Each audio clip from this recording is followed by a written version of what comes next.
Good evening and welcome to the 6 p.m. City Council meeting of June 3rd, 2025. Please note all council members are present.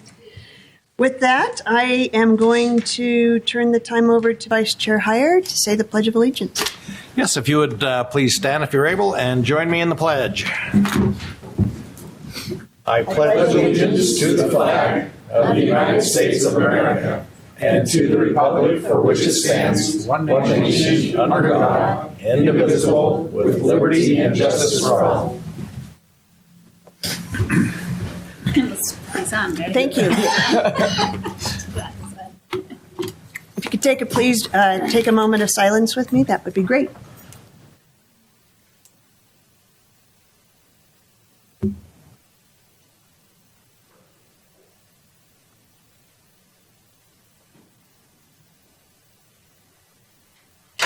Thank you. Are there any acknowledgements? That was kind of a shiver in between there. Acknowledgements. I was going to say something, but I didn't know if you were going to say something first about Pride. Comments later, maybe. Okay. Well, I just wanted to acknowledge that it is 2025 Utah Pride. This month is Pride Month, but also that the state is having the celebration, and it's this weekend, the 7th to 8th, and there's a parade on Sunday, and I'll be participating in that. And obviously, the chair reminds me almost every year, I think, that we actually do a recognition of that in August, because that's when Ogden Pride happens here in our city. We don't want to conflict with the big celebration in Salt Lake. So I just wanted to acknowledge that that's happening this weekend, but also that I'm really honored to support that effort. On one hand, I certainly want to appreciate people and make sure we're inclusive and welcoming to everyone.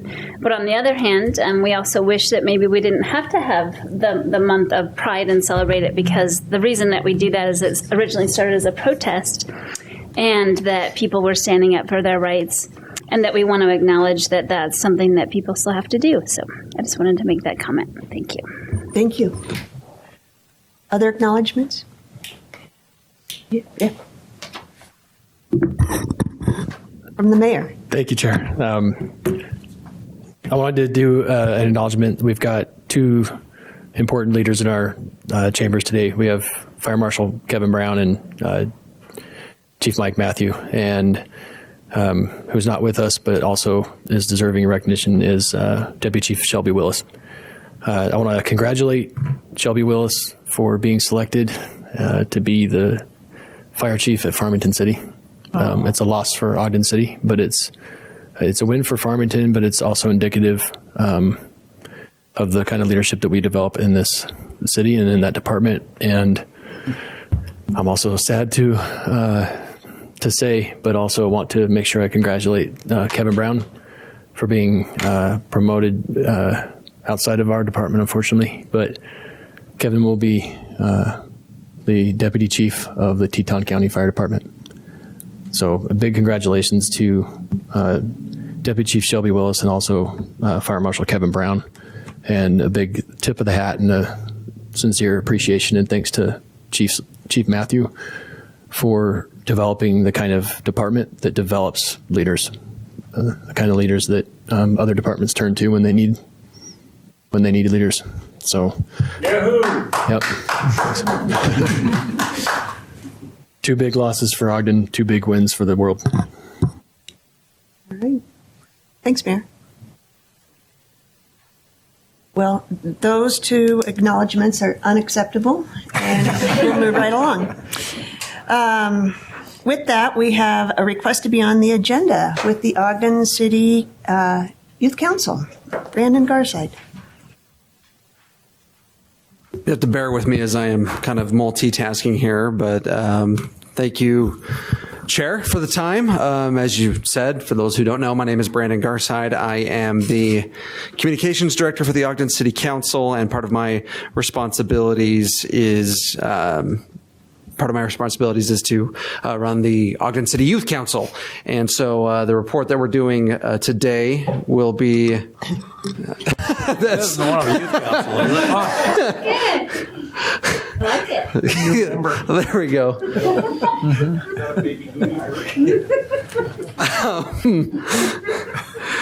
You're So taking just shots at the youth council with some of the pictures they posted of you. So.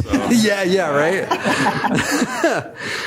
So we're going to go over what we've done over the last year, the purpose of the youth council, and we have some members of the youth council here to share their experiences as well. I think part of the experience of being on the youth council is being able to address their council members directly. So tonight's a part of that. Just a quick summary of the youth council. First of all, we've approached this with a 3-tier purpose for the council and for the youth council, and that is to educate the youth about local government, what it is, how it works, different employment opportunities within local government, and demonstrating, just getting them more familiar with local government, so that bridge is gapped early on in their lives. We also seek to develop leadership skills, and this includes delegation of responsibilities and projects and things like that, and that they can put on their resumes as they apply for colleges, and get a better idea of what they want to do and who they want to be, and then as well as serve the community. And we will show how we've done that this past year. This last year, the schools represented on the council were Ben Lomond High, Ogden High, New Ames, and Bonneville High. And I know what you're thinking. Bonneville High is in Washington Terrace. You are correct. However, there was a student who lives within Ogden but attends Bonneville High School. So with that, we'll first go over the different tours that we took over the course of the school year. And for that, I'm going to invite members of the youth council to come up and speak to you. I will have them introduce themselves and kind of give you more of a breakdown. So with that, Grace, turn the time over to you. Do I have to do it all? Oh, I got it. Bang. There it is. Thank you. Okay, my name's Grace. I've been with the Youth Council for just through this year, and I'm going to talk a little bit about our tours that we did. So our first tour was of the Weber County Elections Office, which was great because we got to see them like in work, doing the polls right during election time. So it was super cool to see that. Our next one was the Virtua simulator, where we got to see how the police trained, and we even got to do a little bit of the simulator ourselves. The next one was the Marshall White Center construction site, which is where we got to do a tour of the Marshall White Center before it was complete, and we got to see how it would benefit our community. The next one is the public safety building, where we got to see how the inner workings of the police and fire systems. And that was also really cool because it was super unique to see how they worked and how they, like, one of the things we got to see was the crime investigation. And that was, like, interesting because we saw how they were able to go to a scene and identify things and how all the inner workings worked. And our next tour is the water treatment center, which is going to be on Monday. And so really excited to see what that's going to entail. Before you go, what high school do you come from? Oh, I go to New Ames High School. New Ames. Okay. Thanks, Grace. So I'll invite Adeline to come up for the next section. We invited some. I'll let you speak to it. It's your section. Do it. Sorry. My name is Adeline. This is my first year on the Youth Council. We had several presentations, and one of them was how Ogden City works, and it was really cool to see how the government is set up in Ogden City, and it was really detailed and helped me realize things that I hadn't really ever really thought about before. So that was really cool. And then there were also two other ones, recorders and working with the state legislature, and so they were really cool and helpful. What high school? I'm homeschooled. Oh, homeschool. Homeschool high school. Yeah, homeschooled. Okay. All right. Thanks, Adeline.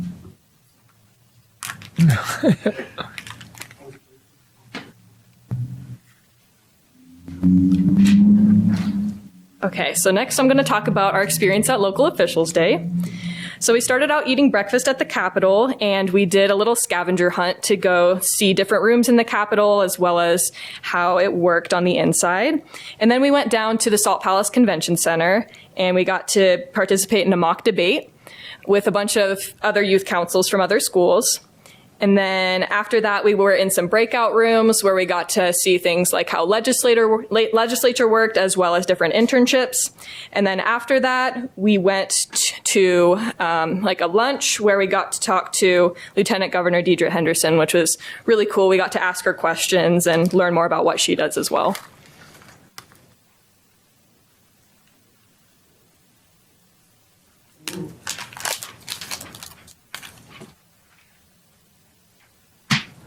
Hey, I'm Titus. I go to New Ames, and I'm on service. So we did the community Thanksgiving dinner with the Lantern House. We had families fill out cards talking about what they were grateful for, and the families were able to take advantage of the food that we provided. And we also had the community Christmas dinner. So we manned a booth where we handed out gifts to children. The kids were actually surprisingly picky about what they wanted, but that was really great, and I felt like a lot of people were benefited from that. And then we had our big service project that kind of the whole year I felt was leading up to, and we did that through the Lantern House also. So we put together hygiene kits consisting of basic things you need, and that was really fun. It actually went pretty fast. We put together a total of 100 and handed those out to the Lantern House so they could give this to people who are in need. Yeah. Thank you. Thank you. And some other activities, we had a social event towards the beginning of the year where we just played some games and just kind of loosened up a little bit so that the camaraderie would be better with this group. And of course, you've seen them at the parades. They decorated your golf carts for the holiday parade, and then obviously decorated the trailer for both parades as well, including the flag there on display, which the youth council helped to narrow down and select for your final consideration. And we are currently accepting applications for the upcoming year. We have already had 14 applications for next year, and are still accepting more at the moment. So for those listening at home or on Zoom, if you have a child or a relative you feel that would benefit from this program, you can go ahead and scan the QR code on your screen now, and that will take you to the Youth Council homepage where there's the application as well as more information. You can also reach out to me directly. My email is brandongarside@ogdencity.gov, spelled just the way it sounds. You can also call me at 801-629-8103. Is that right? Yeah. Okay. So with that, I'd be happy to answer any questions and make the Youth Council available for answering any further questions that you may have as well. Great. Any questions? I think it'd be really nice if you could kind of give us the breakdown of how many people attended from each high school. And so it was, as we know, we went over this last time. It was very much lopsided in terms of particularly with the public schools. Ogden High, we had a ton, and we only had one from Ben Lomond, but I'm happy to report that we've doubled that. When we had Ben Lomond student government here, and I had the opportunity to talk to them about the Youth Council, and we went to Ben Lomond as well. And spoke to one of their classes about the Youth Council. Steve was kind enough to join me on that trip. And despite that, we still only have 2 applicants for next year. But again, we're still open. And, with it being summer, it's going to be a little harder to get inside the doors there, obviously. But once the school year picks up again, we will try to get back into Ben Lomond. You seem to be very successful with New Ames. Is it self-propagate? Is that what happens with New Ames? I don't know. I mean, I could let them kind of speak to that as to the reasoning behind that, but no. I mean, this past year we actually didn't have as many kids from New Ames as we did Ogden High. So there's actually, and I think that's the case with the applicant pool for this upcoming year as well. But yeah, New Ames has been pretty consistent. But yeah, I mean, we reach out to the administration for every school, and yeah, we've had better success in that approach with schools like New Ames, but with Ogden High, as soon as we went there, we had a bunch of applications, and we thought that would happen at Ben Lomond, but it didn't. So maybe we just visited the wrong class, or it was the wrong time of year. A lot of things to consider when we're trying to evaluate how we do here. Well, kudos to you for the good work you do. I had a couple of granddaughters that were involved in that a couple of years ago. It really enhanced their understanding of everything. They still talk very highly about it. And Councilmember Ritchie and I will go to work on the Ben Lomond thing. Appreciate it. Thank you. Ben, and I just have a quick follow-up question. It's high school students in Ogden City. Sure. But how many applicants or how many participants do you take? This has kind of been a point of conversation. So we don't have a limit of those that we will take. We hope that eventually we do have to turn people away. Right. But right now, if you apply, you're in, is kind of how it's gone. This past year, so leading up to last year, we had 17 applicants, but even attendance was average about 7.5 per event. School students get so busy. And we understand that, and we may need to reevaluate some of the rules. They're not called rules and norms, but just because I can't think of the word now, that's what I'm going to call them as we go into the next year because of that. Because we also don't want to boot people off of the council. I mean, obviously leadership positions are different, but yeah, to answer your question, we do not have a limit, but we would like to have one. Okay, good to know. Yeah. So I might have missed it. Did you say, is it high school aged? Is that 10th grade or 9th grade? It is 9th through 12th grade. Okay. Yeah. And we're taking applications for next year. Correct. Perfect. Any other comments? Mayor? I just wanted to add to the conversation around the Ben Lomond engagement. So as you know, we've been increasing our community engagement on the north end of town, and we've had a ton of really good engagement with Ben Lomond High School. I personally commit. I've already sent to some contacts the link, and I will personally call parents if I need to. But I know a ton of kids in both the SBO and in the Urban Student Alliance now. And I think there'll be a lot of kids that are excited for the opportunity. It might take some, deliberate engagement, but that's what we're doing now. But I commit to help Ken and Rich on the Ben Lomond side. I think there's really, really amazing kids that would love this opportunity. Thanks, Mayor. Appreciate it. And I've been loving those podcasts. Maybe the youth council could get involved in that too. Yeah. Really cool. No, that'd be cool. Yeah. Good. Those have been good projects, huh? Yeah, really good. Well, kudos to you, and kudos to you guys for showing up and doing all that work and service work and all the other things that you did. So thank you. Hope it was worth it. Thank you. What's that? You want to do a photo? Oh, that's a great idea. No, it's impromptu. Sure. I like that. You guys want to try to 0.5 or? 0.5. I'm trying to stay up. Yeah, I know, stay up on it, man. Hit it.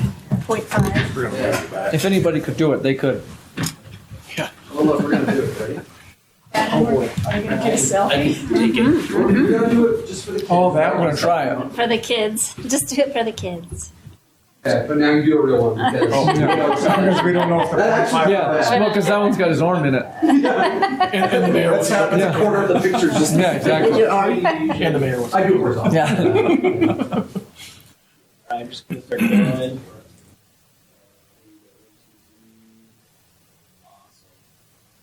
Great. Good job. Okay. Thank Thanks, you. you guys. Yep, thank you. Thank you so much.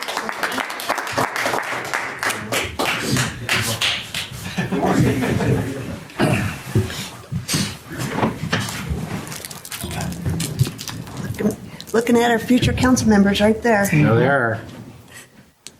All right. Well, next on our agenda is the approval of minutes.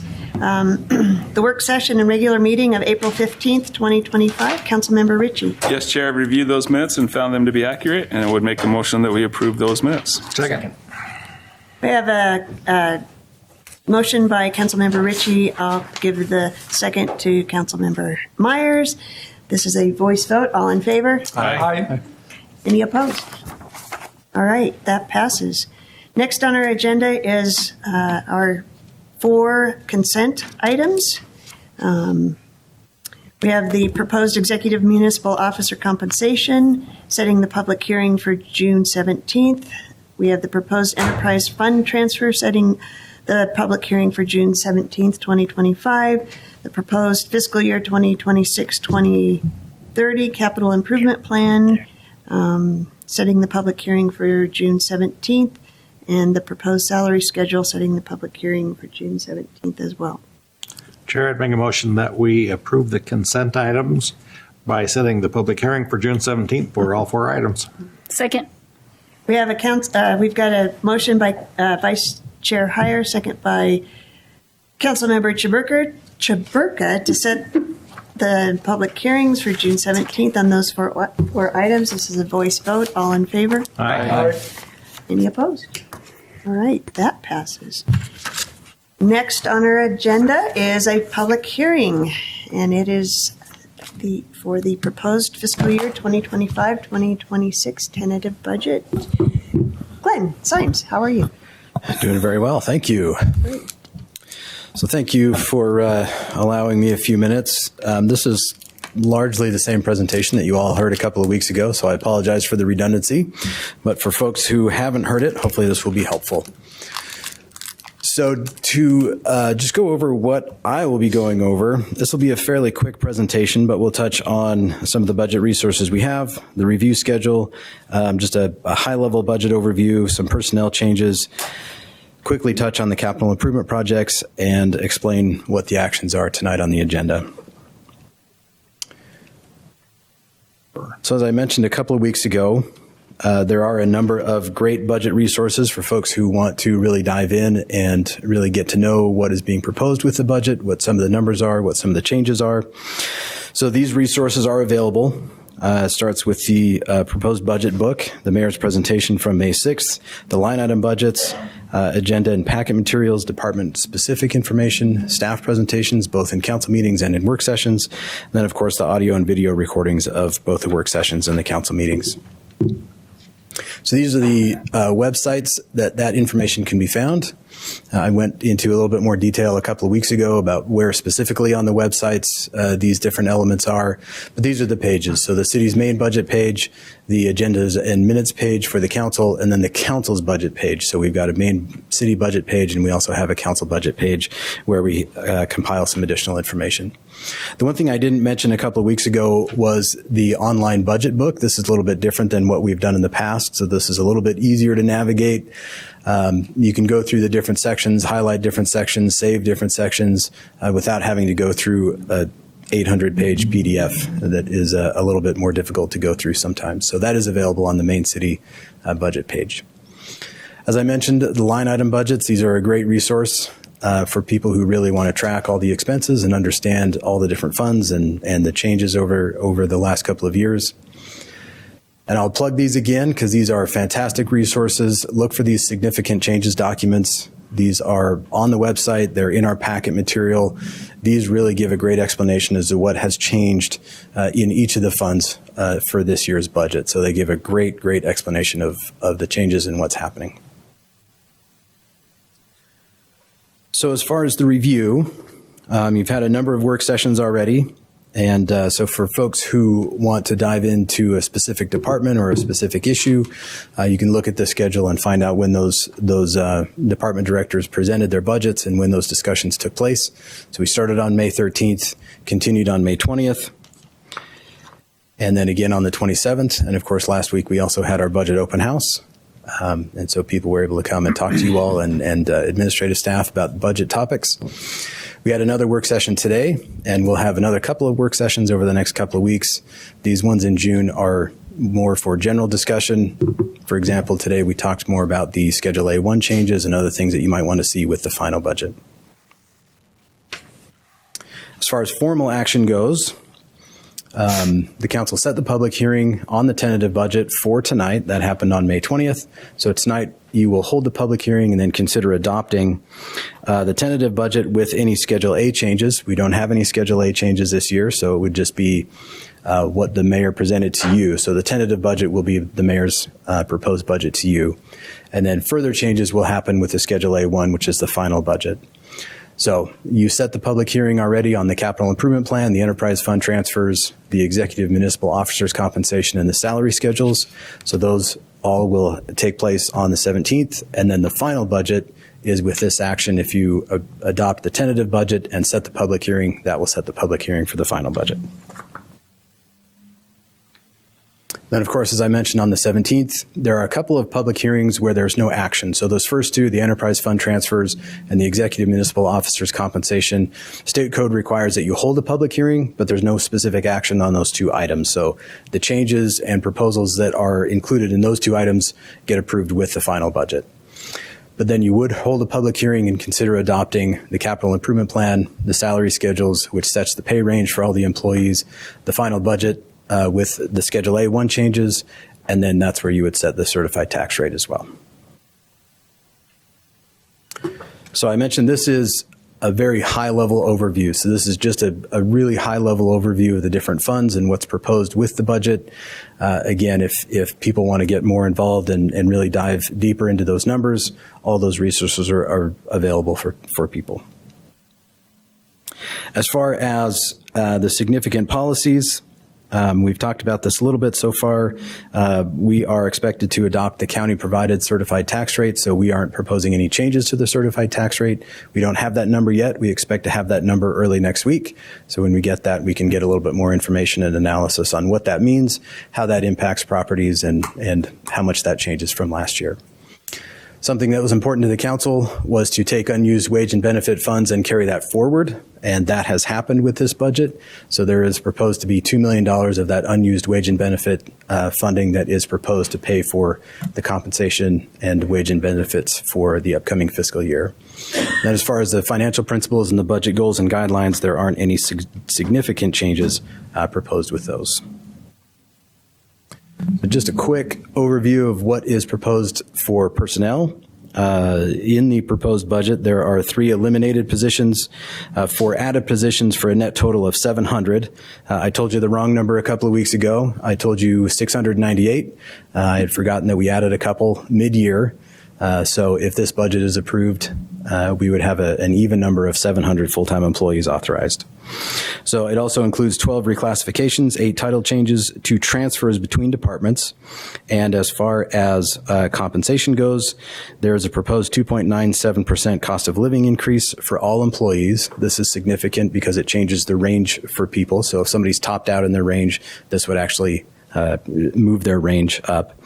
1.5% merit increase. There is some discussion about increasing that to 2%. We had those discussions today in the work session, so we will get some final numbers on that with the Schedule A1. And then a 4% step increase for sworn fire and police employees per their pay scales. So as far as capital improvement projects, again, there's a lot more information as far as those go with some of the other information that's available. But as far as funding proposed for FY26, there's just over $29.7 million coming from a number of different funds. So today, what is on your agenda for consideration is adopting the the tentative budget for FY26, and again, no changes with Schedule A, and setting the public hearing on the final budget for the 17th, which would include the staffing documents that authorizes those 700 employees, the Schedule A1 changes, and that changes the tentative budget. So if anybody's keeping track of those changes, the tentative budget gets adopted, the A1 changes the tentative for the final, and then, as I mentioned, the certified tax rate. So if you have any questions for me, I'd be happy to answer those. Any questions? Oh, that was fast. Yeah. Okay. All right. Thank you. don't go far. This is a public hearing, so if there is anyone that would like to talk about the proposed tentative budget, come on up and. Well, I have a lot to talk about, but the one that's in my mind right now is about the pay. Oh, Laura Lewis, is the pay increases. Because I was looking at that, and it looks like as you stack them up, not from that page, but from the one you published earlier, a couple of weeks ago, it looks like there's a potential for an 8% overall raise for employees. Is that correct? Is that the only question you have? You said you had a minute. Oh, no, I'm waiting for an answer. I can't do that, can I? Yeah, for now, that'll work. Okay. Oh, one more. And the merit raise, is there goals tied to that? Or is that just by being here, they're going to get a 4% raise or whatever? Okay. That's a good question. I'm Joseph Bauman. I'm a longtime resident of Ogden, Utah, and proud member to be here. And thank you for allowing me to speak. Last month, I was cut off. I wasn't able to bring up a different deals, and I was going to thank whoever did the agenda. They had the public comment at the end. So I'm going to jump around so I don't get eliminated from other speaking, so I can't come back up again. So what I wanted to cover, the enterprise fund, I was here last year and talked about some of the past history about the water line and why it wasn't done, and I think we're paying almost double now what it would have cost if we'd have done it 20 years ago. And I specifically asked the mayor about the enterprise fund and the amount of money that's generated, that's being transferred. It's like $3.9 million, roughly $4 million that's coming out of the water district that goes into the general fund, into the enterprise fund. And what my question was back then last year was that if we could utilize a lot of that revenue, not put it in the general fund, but put it towards the replacement on the bond and retire that, put it on the principal so it can retire that bond earlier and save the taxpayers a lot of money towards the end of the replacement. And I don't know if anything's been done and checked into it or not, but I was told at that meeting that that would be investigated to see the possibility. And then on the budget, on page let's see, no, I can take it back. On page 2, I'm sorry, on the travel, from 2025 to 2026, there's a jump of $80,000. So I'm curious if we're traveling to go do what for that amount of money. That's a lot of money, $80,000. But if we're entertaining for the Olympics, because I know we're going to have the ice sheet and that type of stuff here, and that's a big generation in 2034.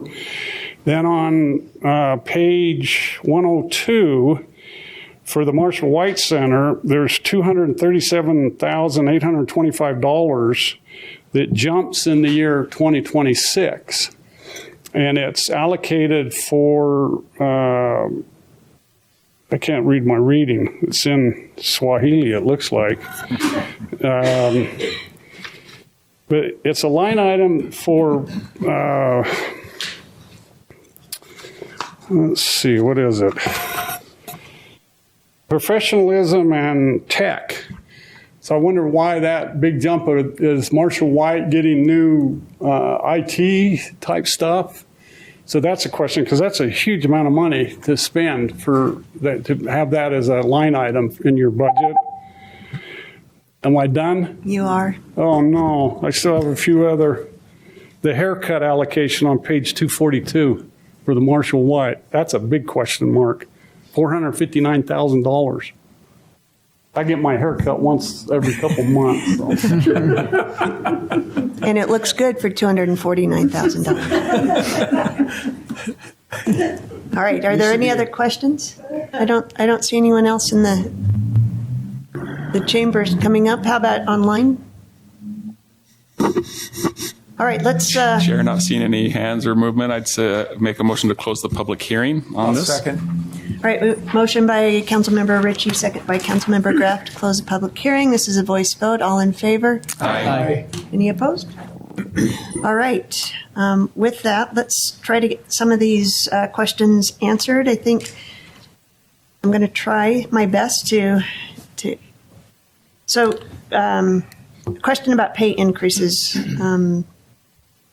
There are two different pay increases out there. I'm not sure I'm going to say this right. We've got one at a proposed 1.5% merit, and then the other is for sworn employees, so public safety and fire at 4% merit, and then everyone is going to get a 2.97% cost of living raise. So non-public safety will get it's proposed right now is a 1.5% plus a 2.97% on top of that. And then for public safety, it'll be a 4% and a 2.9%, 7%. So I'm hoping did that answer your question? So I don't know where the 8% came in. I can add to that. Okay. If it's right too. So there's a 2.97 to adjust for inflation, and 1.5 is specifically to the performance. Oh, I'm sorry.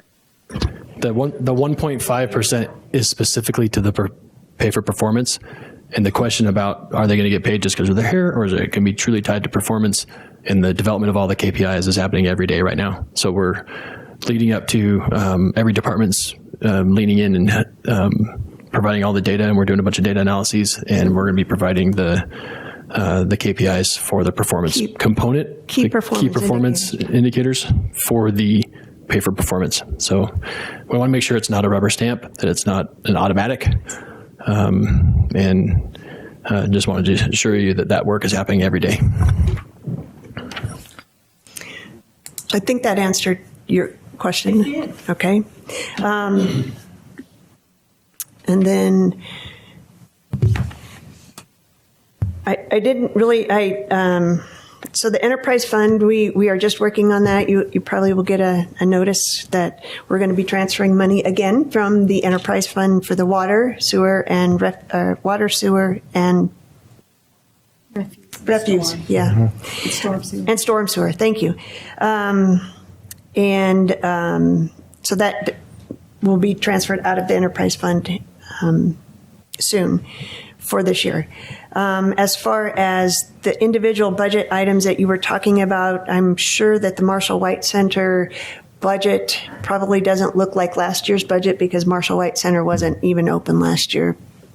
So we've probably budgeted correctly now for this year's going forward budget as far as now that it's open. So I'm not sure why there are certain things in different buckets, but I don't know that it seems out of alignment on that. And then maybe Glenn, is there something about the haircut piece that I missed?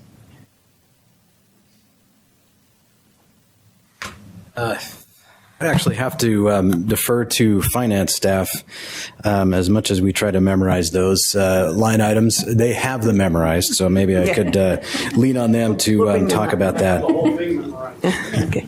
We'll bring maybe I think Justin's pulling it up back there. If I can get a volunteer from the back row that can talk about that, that might be a little bit better than Okay. me. Welcome, Mr. Sorensen. Thank you, Vice Chair and Chair. I must have missed the full question as far as what specific line it is, but you're correct as far as Marshall White goes. When you look in the lie down, there's a lot of increases, and that's all based on working with VCBO, the contractor that's helped with the planning and design, and what projections we would need for a budget there as we open the center. And so, where we didn't have a center before this year, there was hardly any budget, and so now we've increased that. So there's large increases there. But as far as that haircut, the only that I can think of is in the line item would be in the budget for the two tax increment areas in the RDA for Lincoln and Fairmount. Those were haircut districts where their increment all went to the CBD Mall district to help repay debt, and those two areas expired, and so the budgets to transfer those funds between those two RDA areas have been removed in the budget next year. So that's a large decrease. I don't know if that's what the question was. Be happy to visit additionally after to try and Yeah, maybe if you resolve could do that. It sounds like there might be some more specific questions that Mr. Baumann has. Yeah, definitely.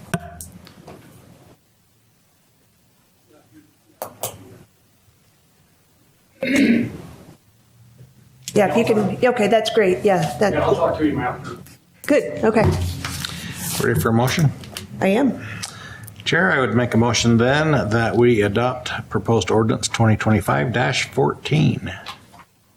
I'll second.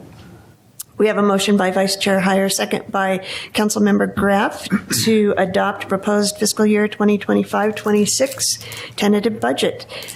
We are setting the public hearing for the budget on the 17th. This is a roll call vote. Councilmember Blair? Aye. Councilmember Chaburka? Aye. Councilmember Graff? Yes. Councilmember Myers? Aye. Councilmember Ritchie? Aye. Vice Chair Heyer? Aye. Chair White? Aye, that passes. All right. Next on our agenda is reports from administration.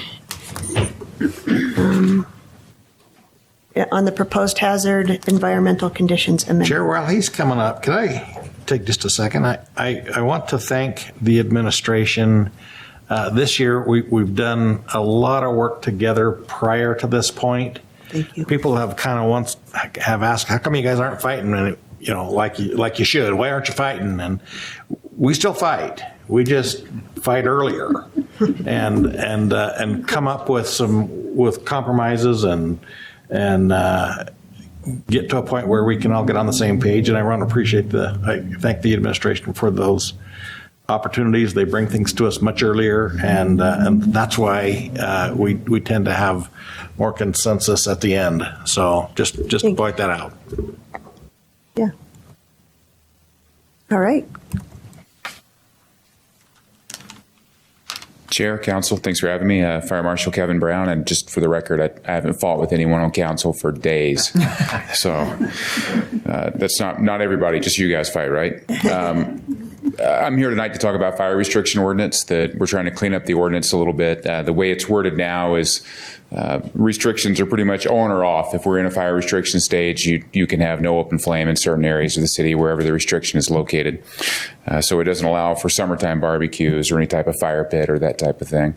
So this ordinance, it would clean that up, and it would give stages to the ordinance, color code, so easier for the public to understand, but also allow people to enjoy summer activities, a fire pit or a chimney or a barbecue type situation. In certain situations, it may allow fireworks, ground fireworks or sparklers, but not aerial fireworks. And then as we move through the dryness and later in the summer and the restrictions increase, and we can start to incrementally take those things back to keep the community safe. So I'd like you to consider that ordinance change. If you have any questions, I'm happy to hear them. Yeah, there were a few questions through our work session when we talked about this. I don't know if you have further questions or the same questions? Well, I think it might be helpful if you explained what that is. So you got green, which is what we're in all the time, unless we're in something restrictive. Right. Then you're going to go to yellow, I believe correct. It is. Yellow would be the next stage. And that will be what will be allowed during yellow. So under yellow, aerial fireworks will be prohibited. And any ignition source in an area that's not landscaped, constantly attended, or equipped with a means of extinguishment. And then what's allowed is small open flame fire pits, 25 feet from structures, gas, pellet, solid fuel, charcoal burning outdoor appliances, and ground level fireworks and sparklers. And so what that means is if you're in your backyard, it's mowed, it's landscaped, there's an adult present, you have a hose or a bucket of sand, then those things are allowed. What we don't want to happen, even under a yellow level restriction, which is a low level restriction, are aerial fireworks or people doing it on a wooded lot with tall, dry grass. Mm-hmm. Okay, then you go to orange. Orange is the next level. There'd be no fireworks, ground or aerial. Still get the fire pit. Open flame, and the pellet wood grills. burning fire pits would be restricted at the orange level. Oh, okay. You can still use a type of appliance where you'd have a fire pit where you can shut the gas off. It's a little bit safer than, it's much easier and faster to put out a gas-fired appliance than something that's burning wood. And then to move on, red would be a severe level condition where there'd be no sources of ignition allowed in the restricted area. And we might see that under a severe drought index or red flag warning days, that type of thing. How do people know what level it's going to be that day? So we'll try not to do it on a day-to-day basis. Generally, when a restriction goes in place, that restriction doesn't change until the end of the fire season. So as we progress and the fuels get drier, it gets hotter, we typically stay in the restriction we place it in, but we would have that information out on social media, news, the mailer, it would be in that type of format. So any way we can get the word out, so. This is better than on and off. So better than on and off, yeah. Yeah. Thank you. Appreciate it. Thank you. So, Kevin, is there ever a circumstance where we're in a red zone and the entire city is restricted? That's very rare. We have done citywide restrictions one time in my history of the fire department. The chief may know of another time, but that was when the governor had declared a state of emergency due to level of drought. And he had said no one should water their yards. And so we considered the entire city to be at risk of fire because the yards were dry and ready for an ignition source to burn. And that's the only time in my memory that we've done a citywide red level restriction. Okay. I'm going to let you all know that I attended a webinar last Wednesday put on by the Utah League of Cities and Towns, and they covered House Bill 48. And we talked a little bit about that when you were with us last. House Bill 48 is going to assess a tax on homes that fall into an area that are considered to be in this wildland urban interface and in danger of fire. A homeowner can mitigate those charges by having, for example, the fire department come out and kind of do an assessment around fuels. House Bill 48 talks nothing about ignition sources. House Bill 48 doesn't. One of the things that just, again, I'm going to beat my drum. They don't talk about fireworks, for God's sakes. So we're in a wildland urban interface, and we've got concerns about urban fires, but we aren't going to talk about ignition. I'm going to try to stay calm. In this conversation, 90% of wildfires are started by they're human caused. And in the top 5 causes are fireworks. And yet we're still going to do fireworks. So what the suggestion was lobby your state lawmaker. Because if I understand correctly, we can't say no as a municipality to aerial fireworks in our community. Is that correct? That's correct. Unless we're in a certain area in a certain level of drought. So I'm just going to invite the administration to use our lobbying efforts and have conversations with our state lawmakers around, let us paint our own picture around our circumstances after watching Louisville, Colorado, and Hawaii and California and other communities burn, to run the risk of using fireworks that might ignite our mountainsides and leak into our urban area is frightening to me. There was a day when we didn't think it could happen, but it can. And we're in a prime location for something like that to happen. So I know you can't do anything about it. You're going mountain biking and backcountry skiing in Idaho. Or was there a fireman's job up there? Anyway, Kevin, thank you for being here to confirm what I heard around this conversation of House Bill 48 and letting me share my position around this as it pertains to Ogden City, and anything we can do as a city, I think we should at the state level. So thank you. Thank you. Can I just add for clarification before this spreads like wildfire? Yes, please. The fees assessed by House Bill 48 are assessed by the state, and the areas are determined by the state as well. So it's not anything that we directly have control over. Thank you. So, thank you. Kevin, Congratulations to your new appointment. by the way. Thank you. real fast, did you say those would be posted on our website, the firefighters' the firemen's website, The burn conditions, the restriction levels. Yeah, any social media that the city has, we'll get it out on those Perfect. channels. Thank you. So, thank you. Great. Thanks, Kevin.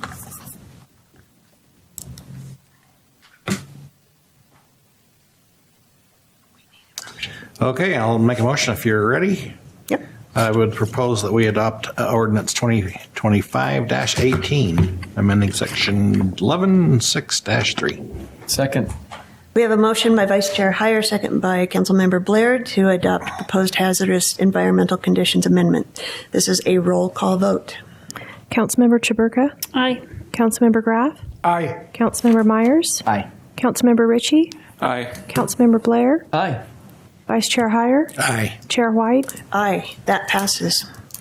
May I make a comment? I just wanted to make sure to support Councilmember Graff's points. Because I also, every time we have fireworks, just to bring up that we also usually have very bad air quality. And so that concerns me. Also, I think downtown is in danger too. So Yeah. it worries me as well. Yeah.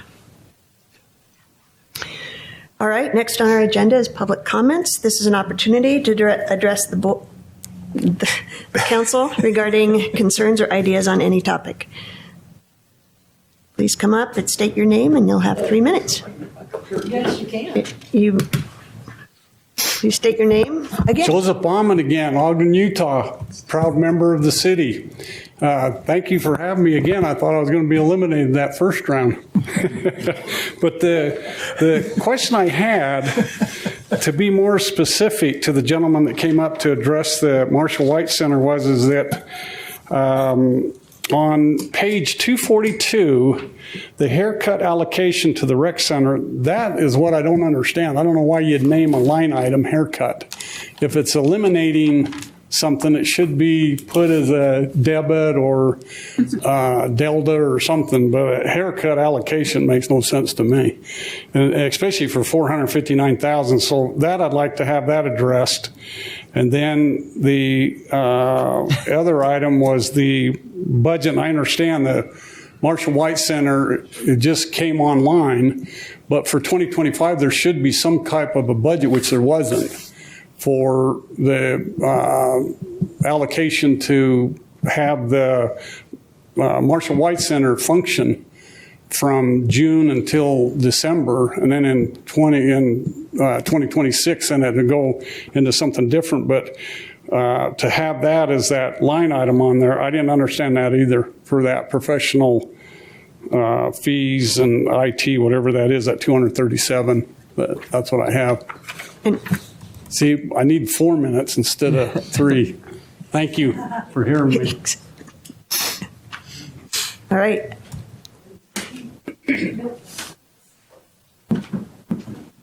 Laura Lewis, Ogden City resident. I'm going to talk about the golf course again. I guess, Mayor, you're the one that will be making that decision. I think it's a very bad idea to even consider making Mount Ogden Golf Course a mixed-use facility.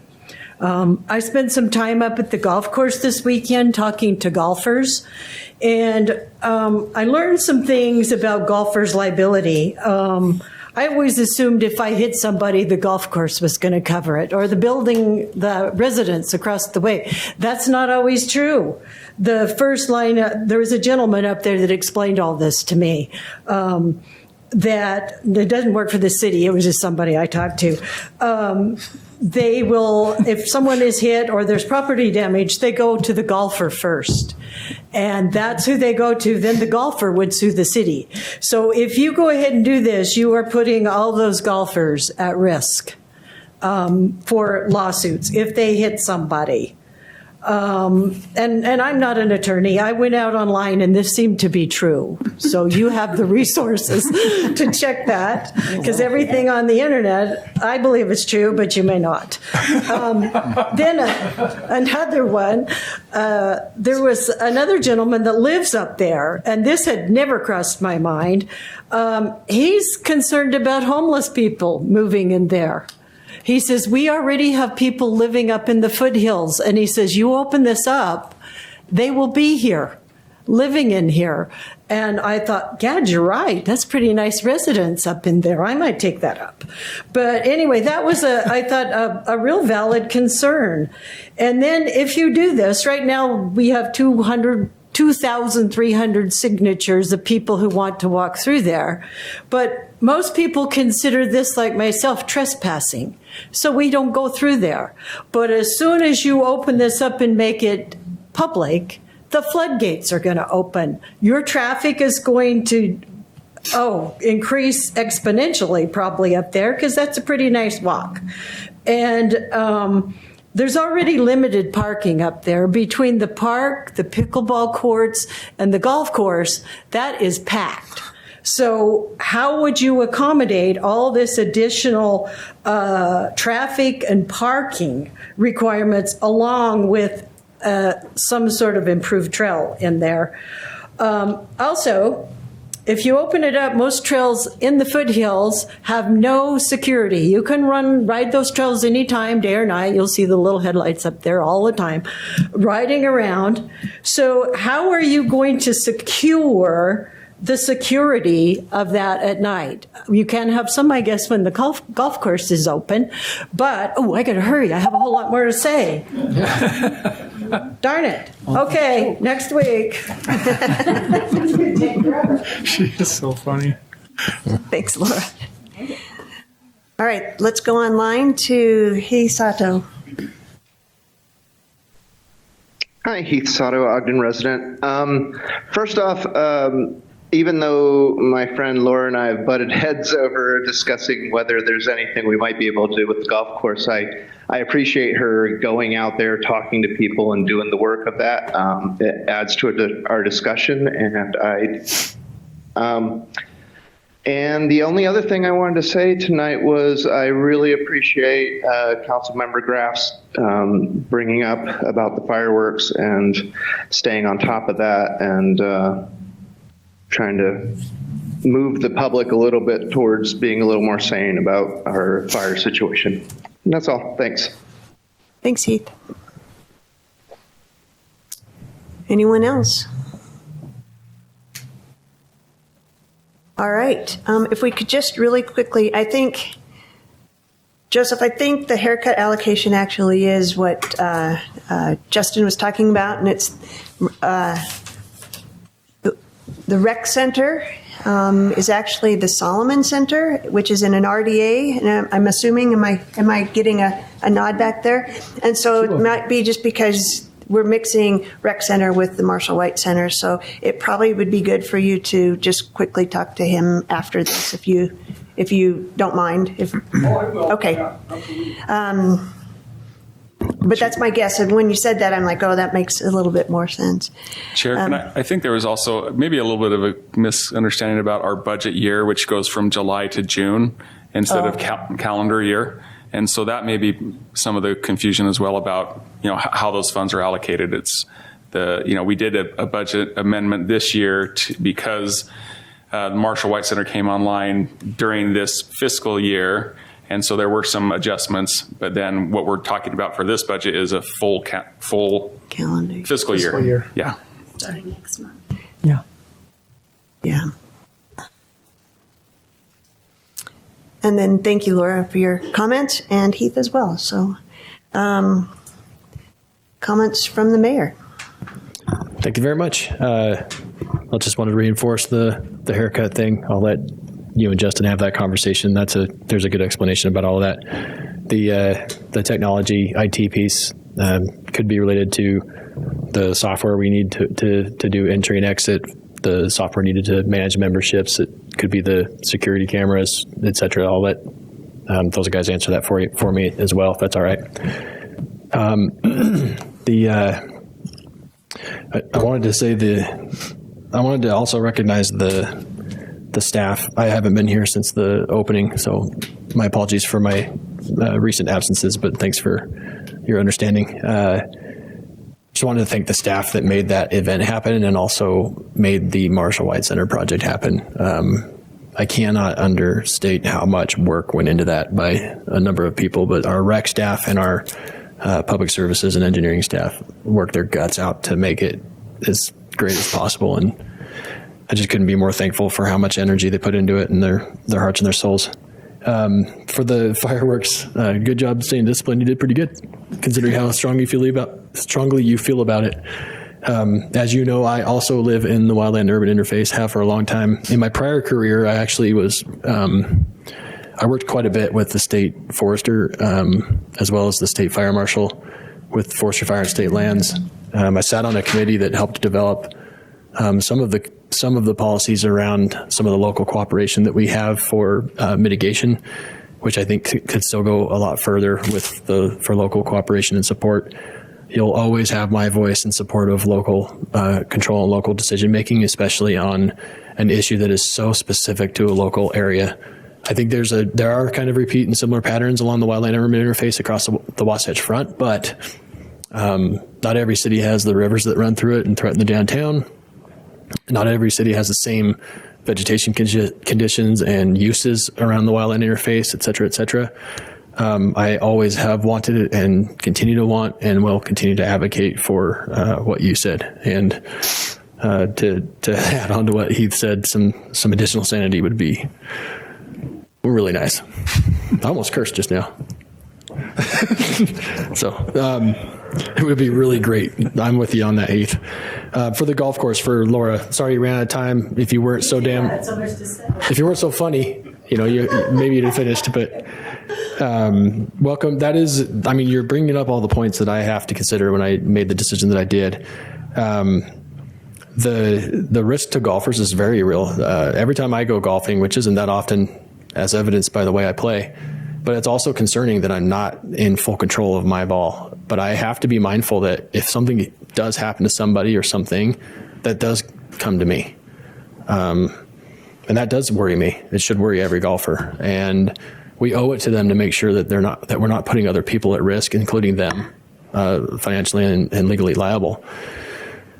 So that's all part of the calculus of the decisions that are being made. And in terms of the homeless concerns, they're really what we have been having is looked a lot like wide open, do whatever you want on the golf course.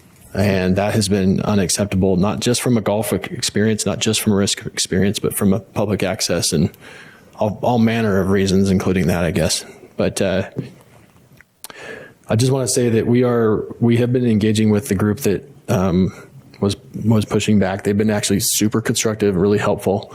They presented an alternative to us that we've looked at. We've put in front of the Trails Network for feedback. We'll be probably refining that proposal still further, and we are going to be working on a really robust community engagement process. That's not something I'm going to get wrong twice. So if we take longer than people wish, it might be because we're making sure that we get it right. But I will say that as much as the public input has been, especially here and especially aimed at me, there has been an enormous amount of input in the other way as well. Our golf staff continue to field a lot of input, especially after that meeting, around what may or may not be proposed. And I think we're going to see a lot of mixed feedback. I don't know what that's going to look like, but I'm committed to listening, and I'm committed to making what I think is the best decision possible for Ogden. But any alternative would have to seriously consider risk and seriously consider the fact that crossing the course is one thing, trespassing and going anywhere and everywhere is a whole other thing for me. And the latter, the trespass, is absolutely unacceptable in my view. And I think 99.9% of anybody and everybody I've talked to says that doesn't seem appropriate, right? So I'm very mindful of that. There won't be any decisions being made. No no further closures or openings or whatever until we've got a well-vetted and thorough community engagement process moving forward. We are repairing the fence along the park, the white fence. That has been in disrepair for quite some time and has long been asked for by a number of people, and I'm happy to say that we're going to move forward with that. There's a contractor working on that project specifically, and part of what they were asked to do, and we barely got ahead of, was to set posts and put a gate where we put the closures. That was kind of pre-planned, and we got ahead of that and didn't hang the gates, but the post had been set. So I just wanted to say that the post got set. Sorry about that, but we were able to stop a gate from being put up until we make further decisions and get more public input on the existing closure areas. But it should be celebrated that that fence along the park that delineates between the park and the golf course is being replaced. That is long overdue. So we'll continue to do that, but that doesn't signal any changes to anything that's currently contemplated right now. I think I will reinforce the thank you and the indebtedness that we have to Kevin Brown and to Shelby Willis. It's hard to listen to Kevin. I don't know. For me, it was hard to listen to Kevin tonight because of how amazing you've been. It's such a poignant reminder of the loss. We're going to miss you, man.